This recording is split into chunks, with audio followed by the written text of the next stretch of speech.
साथियों नमस्कार, स्वागत है आपका हमारे YouTube channel study circle with BP में। हम चर्चा कर रहे हैं मध्य प्रदेश शिक्षक भर्ती वर्ग 2 चयन परीक्षा को लेकर के। साथियों आज शुभारंभ है और आज से हम स्टार्ट करने वाले हैं। थ्योरी की क्लास है, साथ में बीच बीच में आपको ऑब्जेक्टिव क्लास लेकर के आएंगे।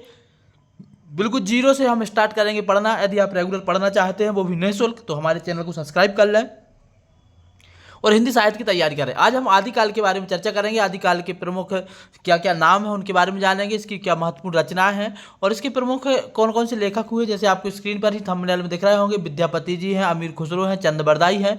तो ये महत्वपूर्ण जो लेखक हुए हैं उनके बारे में भी हम जानेंगे। तो शुरू करते हैं। आज से हम अपना जो है सफ़र हिंदी साहित्य चयन परीक्षा वर्ग 2 हमारा मेन टारगेट है। इसके अलावा हिंदी साहित्य वर्ग 2 चयन परीक्षा के साथ साथ एकलव्य विद्यालय टीजीटी और पीजीटी दोनों में एक क्लास है आपको सहायक साबित होंगी। निश्चित ही आप इस वीडियो को देख करके महसूस करेंगे कि आपने हिंदी साहित्य में कुछ सीखा है। शुरू करते हैं आज के वीडियो। बात करते हैं आदिकाल के बारे में। साथियों आदिकाल के बारे में हम बात करें, बात करने के पहले हमें सबसे पहले पता होना चाहिए इसका काल विभाजन। काल विभाजन का कहने का तात्पर्य यह है कि हमें सबसे पहले पता होना चाहिए कि आदिकाल कब से कब तक चला। वो जो हमारा हिंदी साहित्य है, हिंदी साहित्य हम जो पढ़ रहे हैं, वैसे ही बहुत सारे लोग तैयारी कर चुके हैं प्री में, तो मैक्सिमम लोगों का बेस क्लियर होगा।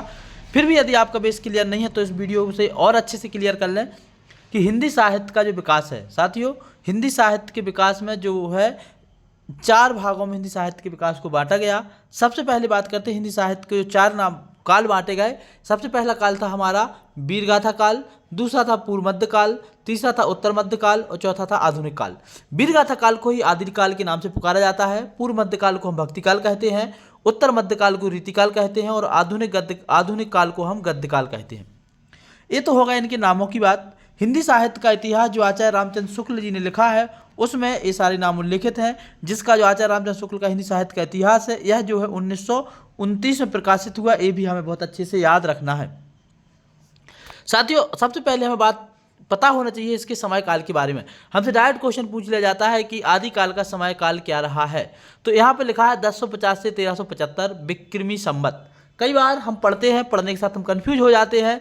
छोटी सी मिस्टेक से विक्रमी संवत की यदि यहाँ पे ईस्वी लिखा हुआ आ जाए और हमने यदि याद कर लिया 1050 से 1375, तो वहीं हमारा सब काम खत्म हो जाता है और हम अपना क्वेश्चन गलत करके चले आते हैं और बाहर आके कहते हैं कि हमने तो सही उत्तर लगाया था, हमारा उत्तर गलत कैसे हो गया। साथियों ईस्वी सन में और विक्रमी संवत में अंतर है। ईस्वी सन और विक्रमी संवत में 57 साल का अंतर होता है। यदि आपको कोई सन ईस्वी सन में दिया गया हो और उसको विक्रमी संवत में बदलना है तो उसमें आप 57 प्लस कर दें, और यदि आपको कोई सन विक्रमी संवत में दिया है और उसमें से आपको ईस्वी सन में जाना है तो उसमें से 57 माइनस कर दें। जब हम ऐसा करते हैं 1050 से 1375 विक्रमी संवत आदिकाल का समय है और इसके बाद आता है पूर्व मध्यकाल या भक्ति काल जिसका समय है 1375 से 1700 विक्रमी संवत, उत्तर मध्यकाल या रीतिकाल जिसका समय है 1700 से 1900 विक्रमी संवत और आधुनिक काल जिसका समय है 1900 से 1984 विक्रमी संवत।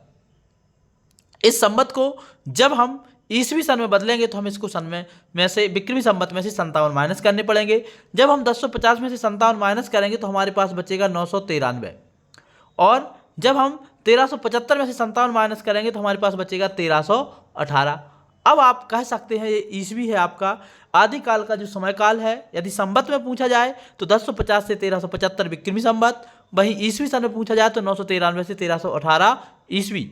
ये दोनों सन आपको याद कर लेने हैं, नोट कर लेने हैं। यही आपको जो है बाद में काम में आएंगे और बहुत अच्छे तरीके से आपको पढ़ने में हेल्पफुल साबित होंगे। इसके बाद बात करते हैं पूर्व मध्यकाल भक्ति काल की 1375 से 1700। इसके यदि हम ईस्वी सन में बात करें तो 1318 से इसका समय माना जाएगा 1643। वहीं उत्तर मध्यकाल या रीतिकाल की बात करें तो इसका समय माना जाएगा 1643 से 1843 और बाद में बात करें आधुनिक काल की तो 1843 से जारी माना जाएगा आधुनिक काल।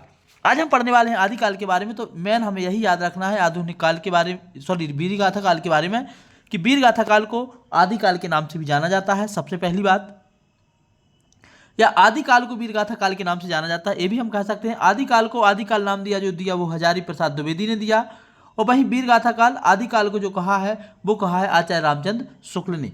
ये दोनों चीज़ आप याद रख लें। इसका समय विक्रमी संवत में 1050 से 1375, ईस्वी सन में 993 ईस्वी से 1318 ईस्वी।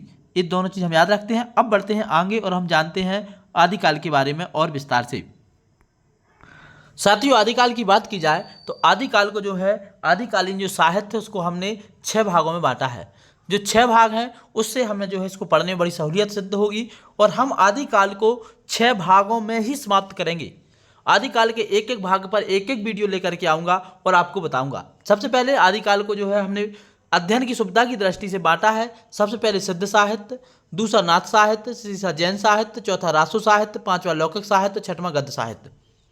सिद्ध साहित्य के बारे में पूरा बताएंगे, कितनी सिद्धों की संख्या है, क्या क्या इनके साहित्य हैं। नाथ साहित्य के बारे में बताएंगे, नाथों की संख्या कितनी है, नाथों ने कौन से साहित्य लिखे, नाथों की साहित्य की क्या विशेषता रही, नाथों की क्या विशेषता रही, नाथों को और कौन से नाम से जानते हैं, कौन से लेखक ने इन पर सबसे ज़्यादा काम किया। वहीं जैन साहित्य के बारे में बात करेंगे, जैन साहित्य क्यों लिखा गया, इसके पीछे का क्या उद्देश्य रहा। रासो साहित्य क्यों लिखा गया, रासो साहित्य में कौन सी लेखन की शैली रही, कौन कौन से रासो साहित्य लिखे गए, कुल रासो साहित्य कितने हैं। वहीं लौकिक साहित्य मुख्य तौर पर जो नाम आता है वही आता है आपका अमीर खुसरो का और विद्यापति का। वहीं बात करेंगे गद्य साहित्य में जैसे जो लिखा गया हमारा, तो चाहे वो रावरवेल की रचना हो या फिर जो भी अन्य रचना लिखी हैं सबके बारे में हम एक एक मतलब आदिकाल के हम 6 वीडियो बनाएंगे और 6 वीडियो में हम एक एक चीज़ को जानेंगे। तो आज हम जानते हैं आदिकाल को जो है 6 भागों में बांटा गया। सिद्ध साहित्य, नाथ साहित्य, जैन साहित्य, रासो साहित्य, लौकिक साहित्य और गद्य साहित्य। ये अध्ययन की सुविधा की दृष्टि से बांटा गया है। साथियों अब हम बात करते हैं आगे और आदिकाल के बारे में।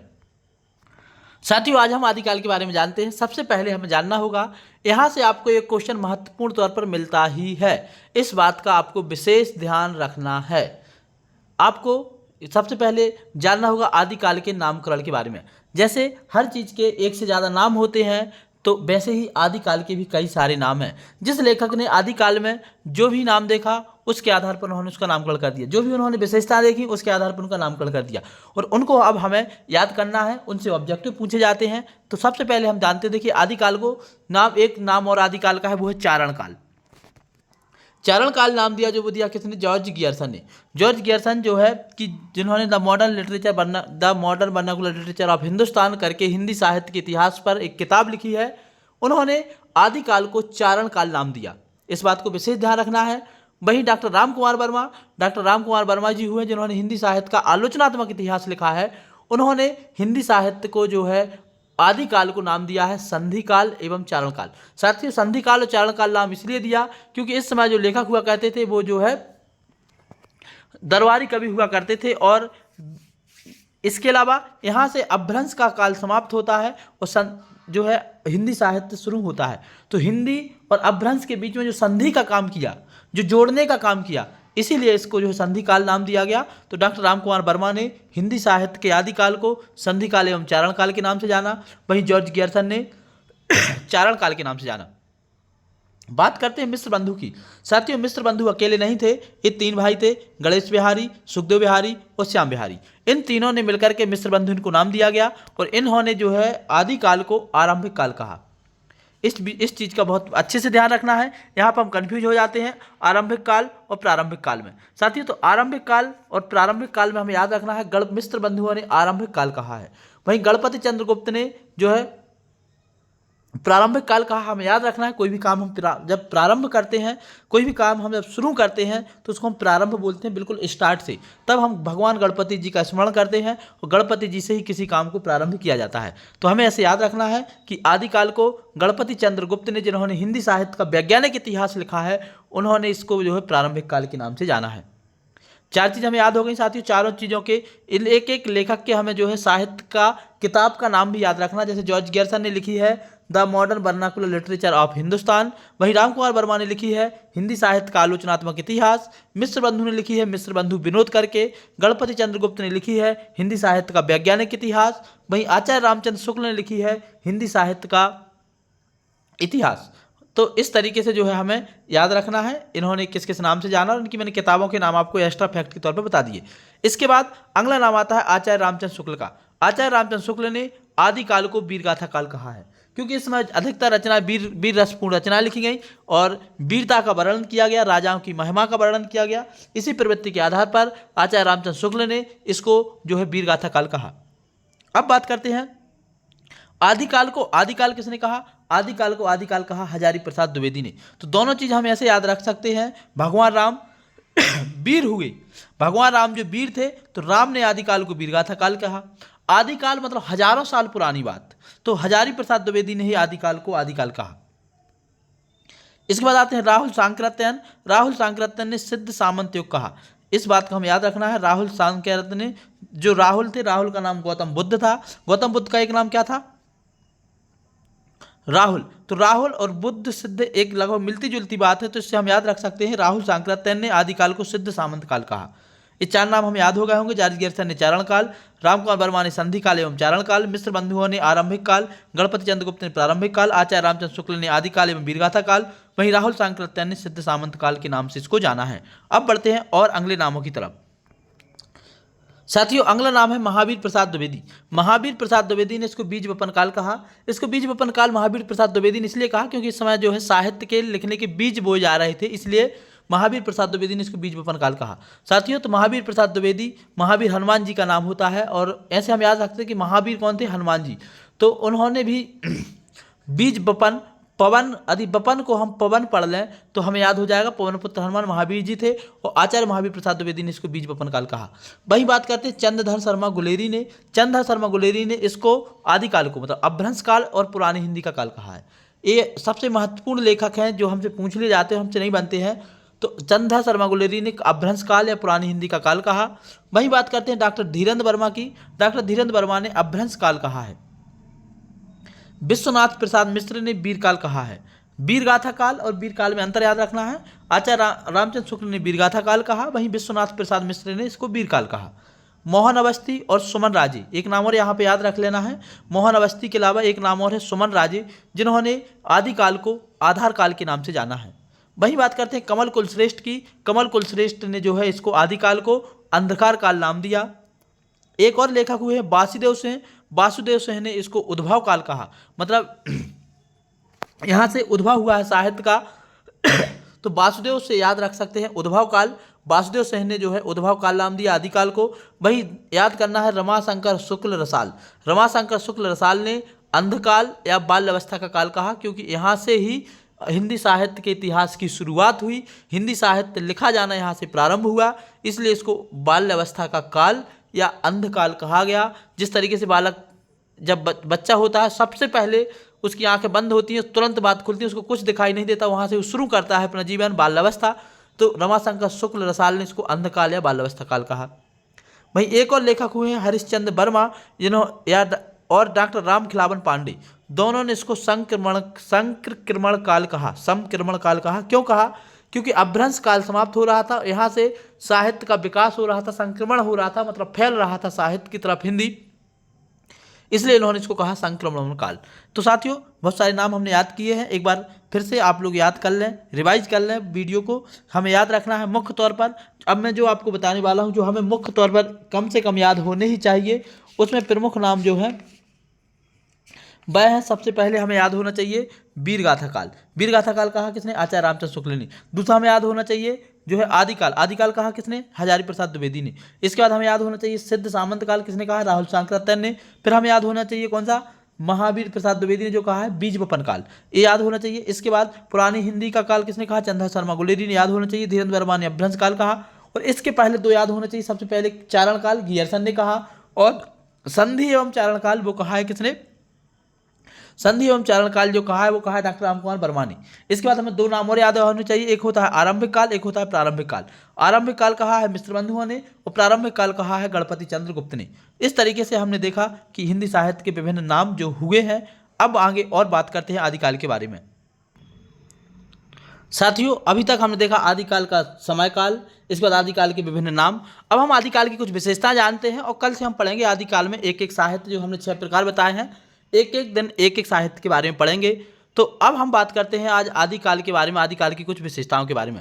साथियों, आदिकाल की प्रमुख विशेषताओं में सबसे पहले जो है आदिकाल में जो बात की गई है, इसमें जो बताया गया है सबसे ज़्यादा अच्छे तरीके से देखा जाए तो इस काल में युद्धों का सजीव वर्णन किया गया है। जितना भी साहित्य लिखा गया है उसमें युद्धों का वर्णन किया गया, श्रृंगारिकता का वर्णन किया गया है, आश्रयदाताओं की प्रशंसा, जो मतलब दरबारी कवि हुए हैं, उन्होंने जिस भी राजा के दरबार में रहे हैं उनकी प्रशंसा में कविता लिखी है, इसलिए दरबारी साहित्य काव्य साहित्य इसमें बताया गया। वहीं राष्ट्रीय चेतना की अनुपस्थिति या राष्ट्रीय चेतना का अभाव आदिकाल में पाया गया है, क्योंकि प्रत्येक कवि का जो प्रमुख उद्देश्य होता था वो होता था जिस राजा के दरबार में उसकी प्रशंसा करना। इसके अलावा उसको देश से और राष्ट्रीय से कोई मतलब नहीं होता था, उसको अपने दरबार के राजा से मतलब होता था। तो इसलिए यहाँ पर राष्ट्रीय चेतना का अभाव पाया गया है। रासो ग्रंथ की प्रचुरता। रासो ग्रंथ जो है एक तरीके से कहा जाए तो एक रासक छंद से बना है। एक रासक छंद होता है, उस शैली में जितने ग्रंथ लिखे गए हैं उनको रासो ग्रंथ कहा गया है। इसके अलावा वीरों की गाथा और ऐतिहासिक प्रमाणिकता का अभाव।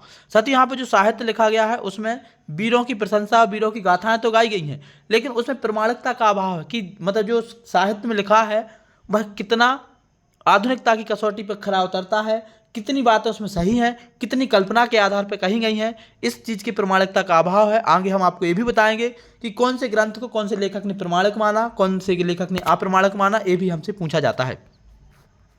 इसके अलावा इसमें प्रकृति का आलम्बन और उद्दीपन दोनों रूपों में चित्रण एवं कथानक रूढ़ियाँ। मतलब यहाँ पर जो साहित्य लिखा गया है उसमें प्रकृति को आलम्बन और उद्दीपन बनाया गया। आलम्बन मतलब जो है उसको आधार बना करके, उद्दीपन मतलब किसी घटना में और उसको उद्दीप्त करने में जो प्रकृति का इसमें सहारा लिया गया उसका चित्रण किया गया। वहीं परस्पर विरोधी काव्य प्रवृत्तियों का भी समाहार है। इसमें कहीं कहीं पर ऐसे भी चीज़ें देखने को मिलती हैं जो काव्य को एक दूसरे का विरोध करते हुए नजर आती हैं। तो ये तो प्रमुख विशेषताएं हो गई हैं। अब भाव पक्ष वाली विशेषता है कि इसमें युद्धों का सजीव वर्णन है, श्रृंगारिकता का वर्णन है, आश्रयदाताओं की प्रशंसा है, दरबारी साहित्य है, रासो ग्रंथ की प्रचुरता है, वीरों की गाथाएं और ऐतिहासिकता का अभाव है, प्रकृति को आलम्बन उद्दीपन बनाया गया और परस्पर विरोधी काव्य प्रवृत्तियां देखने को मिली। वहीं आदिकाल में काव्य की कुछ प्रवृत्तियां भी मिली हैं। आदिकाल में जो साहित्य होता था उसमें जो नायक नायिका होती थी, नायक के मार्ग में शैतानी की शक्तियाँ आती थी, पक्षियों के माध्यम से कथा संवाद योजना होती थी। आगे जब हम पढ़ेंगे तो हमें पता चलेगा कि बहुत सारी ऐसी चीज़ें हुई, पक्षियों के माध्यम से कथाओं को संवाद किया गया। वहीं पक्षियों और पथिकों द्वारा संदेश भेजा जाता था। जैसे हमें पता है प्राचीन काल में हमसे सुनते हैं कि कबूतर के माध्यम से संदेश भेजा जाता था, पद्मावत है तोते के माध्यम से संदेश भेजा गया। तो इस बहुत सारी चीज़ें हुई। वहीं नायक का पराशक्तियों से आशीर्वाद और सहयोग। यहाँ पर नायक के द्वारा किसी पराशक्तियों से सहयोग और जो है आशीर्वाद भी इस काव्य में वर्णन हमें देखने के लिए मिलेगा। वहीं बात की जाए इसके कला पक्ष की, तो कला पक्ष में जो यहाँ पर बात की जाए तो प्रबंध और मुक्ता काव्य दोनों चीज़ें लिखी गई। वहीं इसमें काव्य की भाषा जो रही है अपभ्रंश भी रही है, डिंगल पिंगल शैली भी रही है। वहीं मैथिली भाषा में लिखा गया, खड़ी बोली में भी भाषा का प्रयोग किया गया। खड़ी बोली में मुख्य तौर पर अमीर खुसरो ने लिखा, मैथिली में मुख्य तौर पर पद्मा जो है उन्होंने विद्यापति ने लिखा, डिंगल पिंगल शैली में रासो साहित्य लिखा गया और अपभ्रंश में जो हमारा देखने को मिलेगा वो मिलेगा जो हमारा गद्य साहित्य है। वहीं बात की जाए वीर और श्रृंगार रस इसके प्रधान रस रहे हैं। वहीं इसमें जो प्रमुख छंद रहे हैं दोहा, सोटा, छप्पन, तोटक, गाथा या गाहा, इन छंदों की प्रमुखता रही है और रासो साहित्य में एक रासक छंद होता है उसकी प्रमुखता रही है। वहीं अतियुक्ति एवं अतिशयोक्ति अलंकारों की इसमें प्रधानता है, क्योंकि इसमें जितने भी साहित्य लिखे गए बहुत बड़ा चढ़ा करके राजाओं की प्रशंसा की गई, तो अतिशयोक्ति अलंकार भी देखने को मिला है। तो इस तरीके से हमने आजादी काल की पृष्ठभूमि के बारे में देखा। कल हम पढ़ेंगे रासो साहित्य के बारे में। और आज की इस वीडियो में इतना ही। यदि आप रेगुलर वर्ग 2 हिंदी साहित्य की तैयारी चाहते हैं तो निश्चित ही हमारे साथ जुड़े रहें। आज की इस वीडियो में इतना ही। जय हिंद।